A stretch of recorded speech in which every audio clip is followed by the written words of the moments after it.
Thanks to Surfshark VPN for sponsoring this video.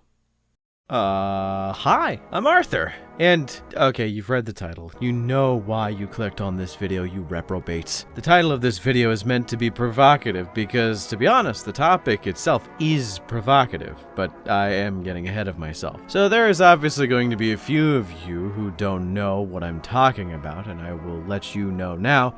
You are in for a ride. There is a topic in the 40k community that is spoken of in a bit of a hushed whisper as being one of the most disturbed and upsetting concepts in the entire setting. There is a reason why I'm stretching out this intro as much as possible in order to be able to talk about this specific topic without censorship or damage to my channel because of YouTube. And in an attempt to do so, I actually have a sponsor for this video, and it's one that I have actually been using for quite some time now. If you spend a lot of time on the internet, you probably know what a VPN is by now. But as someone who has actually been using Surfshark VPN, who is the sponsor of this video, for over a year now, I have to say, it's definitely my favorite. I've been traveling a lot in the last 2 years, between countries, and having a VPN while connecting to airport Wi-Fi makes me feel a lot more secure when watching cat videos on a 4-hour layover in Toronto. Alongside that, on one of those trips, I started watching The Golden Bachelor of all things with my significant other. I came home to good old Canada only to find out that the majority of the streaming services out there don't actually stream it in Canada. So with literally one click, I am now a certified American, as far as a few streaming sites are considered, that is. So, if you've ever been in similar situations, Surfshark is an incredibly affordable way of finding a solution. Click my link in the description to download Surfshark VPN and use code MrBones for an additional 3 months free with your purchase. Trust me, it's a very useful service. So that out of the way, let's talk about the one, the only, the thing that a lot of people use as a punchline and a lot of other people use as a reason as to why 40k is a bit too dark, the Daemonculaba. A little background for the Daemonculaba in a meta-contextual sense. Basically, one of the more long-running series in 40k, one that's been around for a little over a decade now, is the Uriel Ventress series. Basically, a series following the captain of the 4th Company of the Ultramarines, which is Uriel Ventress. He's a good Boy Scout, and he tends to get embroiled in a bunch of wacky shenanigans that begin at political intrigue and end at Uriel literally killing a Norn queen with a Hrud pistol. I wish I was kidding, but the first 2 books in the series are pretty fun and pretty standard for Warhammer Space Marine books, definitely very well written. Then you get to the 3rd book where it kind of reads like someone's really bad Benadryl trip that turned into a night terror. So, in the 3rd book in the series, Dead Sky Black Sun, Uriel and his hetero life partner, Persanius, are sent to fucking Medrengard. You know, the home planet of the fucking Iron Warriors? In the middle of the Eye of Terror. Yeah, they were sent there on a death oath that was given to them for Uriel doing a fucky-wucky in the 2nd book. But they are sent there to deal with something that Chief Librarian Tigurius saw in his vision. Something so unholy that it shook him a little bit, and he will eventually go on to fight Radagast the Rainfather and not really be upset by that. So it kind of goes to show you how bad what he saw was. It is found out later that the thing that Tigurius saw was called the Daemonculaba. Okay, so I don't do this often, but like, content warning. It's about to get rough. So if you're someone who gets really upset with very graphic discussions of violence and cruelty, it might not be for you to continue watching this, but also I will try to keep it as tame as possible, but do keep in mind that I tend to make light of very dark things, so I will be making crass jokes about it. So the Daemonculaba is the Iron Warrior's answer to the age-old question, which is, wouldn't it be great if we could make Space Marines faster and without as much of the necessary training for surgeons and apothecaries and whatnot? So I'll describe to you what it is, because it's divided into 2 entities that are needed for both to work. So the first one is the Daemonculaba itself.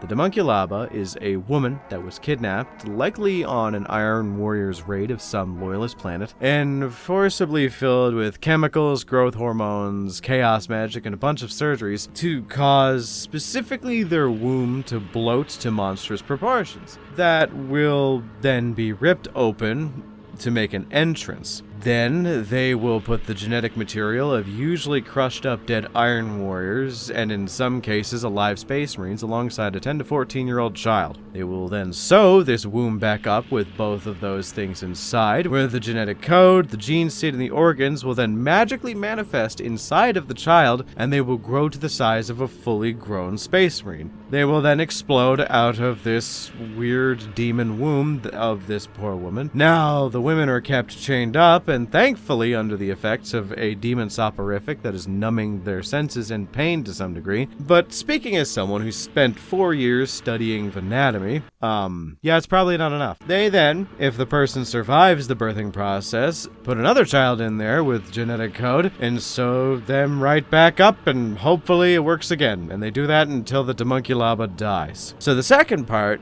of this is in a different set of facilities that are actually outside of the main fortress that this process happens in.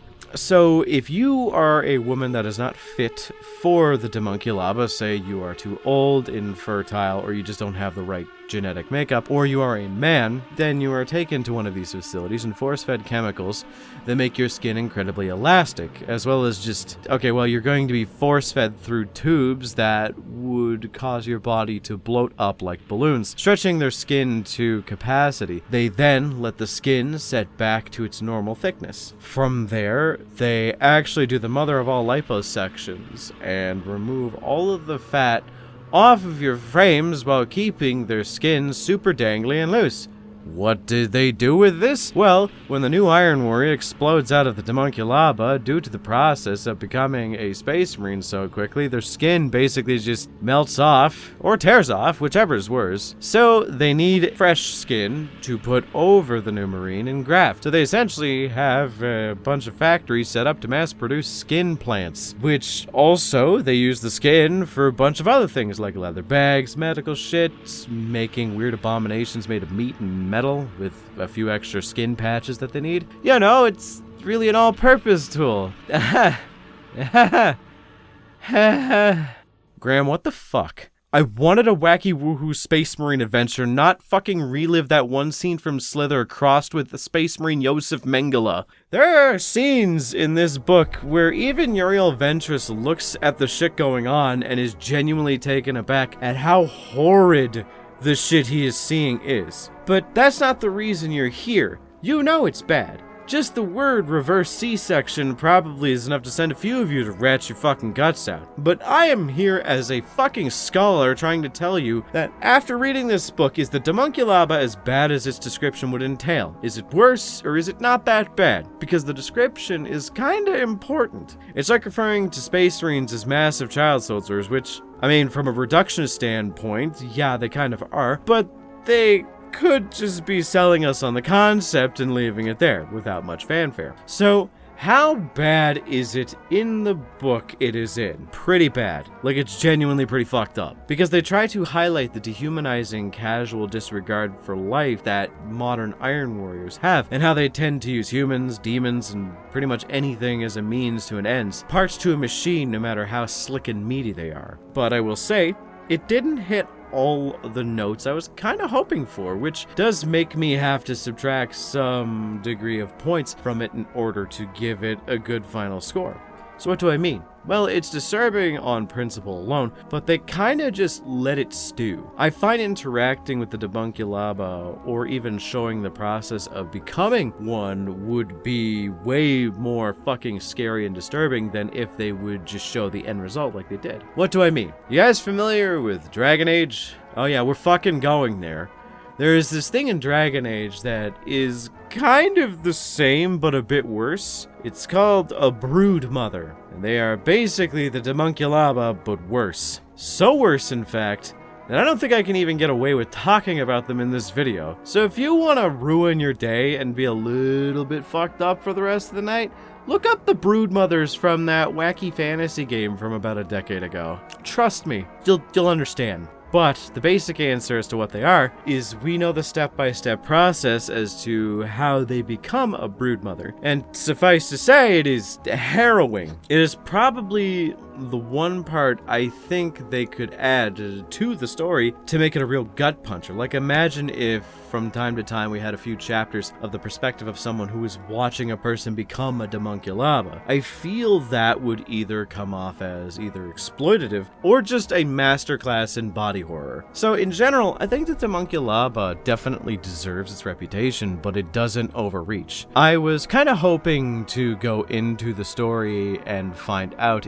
it was just significantly worse than it has ever been described, or the other way around, that people were overhyping it and maybe it wasn't as bad. But maybe I'm just a jaded cunt and still reeling how at the end of the book there is, I shit you not, a clone baby of Uriel Ventress that has hybrid Ultramarine and Iron Warrior gene seed and is being trained by a Raven Guard to hunt down loyalist Space Marines. It's the most OC do not steal character I have seen in the setting. But that's just my opinion. What do you think about the Daemonculaba? Think it's overhyped? Think it's as disturbing as everyone else says it is? Let me know in the comments, and I will audibly gasp at your weird opinions. Also, remember to like and subscribe, as it really helps the channel. And also, special thanks to my channel members for supporting me, and if you want to become a channel member, as well as gain access to additional content, then become a channel member today. Thanks again for watching, and until next time. Thanks again to Surfshark VPN for sponsoring this video.